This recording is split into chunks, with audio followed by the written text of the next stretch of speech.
Greetings, team. My name is Charles Stoddard. I'm the Suicide Prevention and Resiliency Program Manager at the 316th DSC. In conjunction with some of the other special programs, we're doing a month-long series to connect on some topics that will be helpful as we work through holiday stress this year. I want to talk with you about a problem that a lot of us are facing, and that's loneliness. We don't talk about it because it's embarrassing. Maybe that's some leftover notion from our past that only losers are lonely. But the reality is that as soldiers and as warriors, we experience loneliness. It never seems to fail that some career move or PCS takes us away from one or a few people that we've grown close to. Military culture can leave us feeling like we're starting over a lot, or have us feeling alone and isolated. This feeling may be worse for us because of social distancing. Even when we can be around others, masks can leave conversations and interactions feeling somewhat hollow. How do we get around this? It's important to realize that a lot of our fellow soldiers are experiencing similar feelings. They're feeling lonely and would be open to connecting. The Army Resiliency Directorate has shared some more ideas on this topic and some ways that we can all do better at connecting. Hey everyone, Piers here with another bit of research and strategies to help you stay resilient in this tough time. As usual, I'm going to start with a question. Did you know that having poor social ties or high levels of loneliness can increase our odds of premature death by like 45%? Which is in fact higher than smoking cigarettes, excessive drinking, or having a sedentary lifestyle.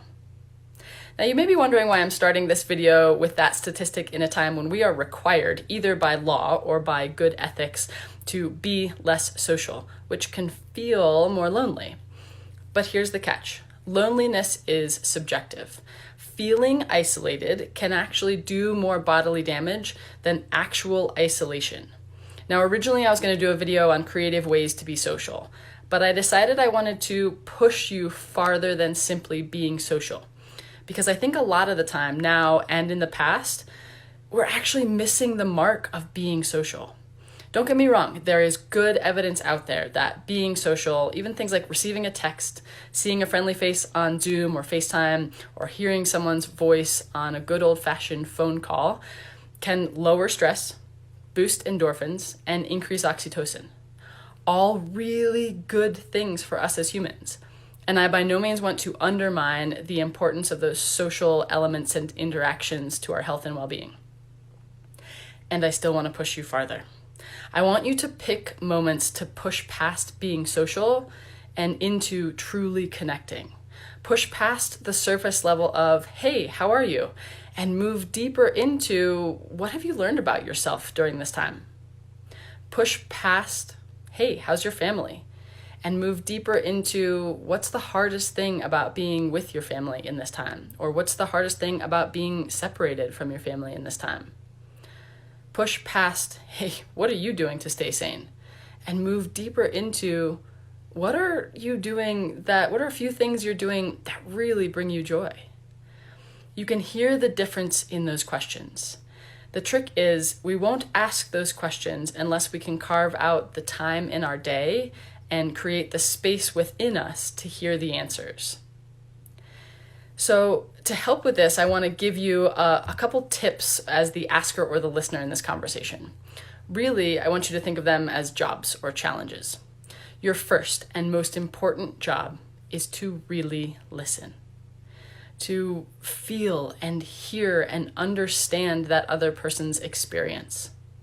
At the same time, notice how their answers influence you. How are their responses making you feel? What judgments are you passing? What emotion are you feeling? Now, if what they share is a struggle or a challenge or a hardship, your next job is to help them find meaning in that. To ask over anything else, especially over giving advice. Ask them what was memorable about that. What did you learn? Who helped you or who did you help? If what they share with you in that initial question is some joy, some good stuff, a moment of light, your next job is to help them stay in that moment of joy a little bit longer. Maybe even build up that moment of joy within them. And again, ask over anything else. What was good about that to you? What did that moment or experience mean to you? These are shifts that don't take a ton more time, but they do take a little bit more emotional effort. And to provide you with a little motivation to push through that challenge, I'll share another bit of research with you. In 1985, a study asked how many confidants do you have? So people that you can trust and share things with. The most common answer was 3. In 2004, a study asked the same question.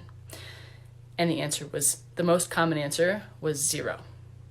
More recent research shows that 2/3 of us, including kids, don't feel like we have one person that we can go to. That means most of us don't have a strong, abiding, genuine relationship where we can share our lives and our struggles and our successes. So as you think about how to connect with the people in your life, on what level, I challenge you to pick a moment or two, a person or two, and to dive a little bit deeper. See what happens when you unlock a connection that goes beyond the surface level. That's all I've got for you today. As always, stay home, stay safe, and stay connected.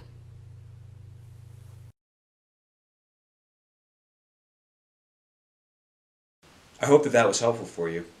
One of the key takeaways for me is that we don't have to physically be with one another to connect. It's more about how we do it and what we talk about when we talk with each other. I'm looking forward to our next opportunity to connect, and I want to share with you some thoughts on how we deal with another topic we're all familiar with, and that's reality. I'd love to hear from you, as well as what you thought about this or any other topic you think might be helpful. Leave a comment below or reach out to me via my contact information. Until we meet again, please take care of yourselves. Take care, team.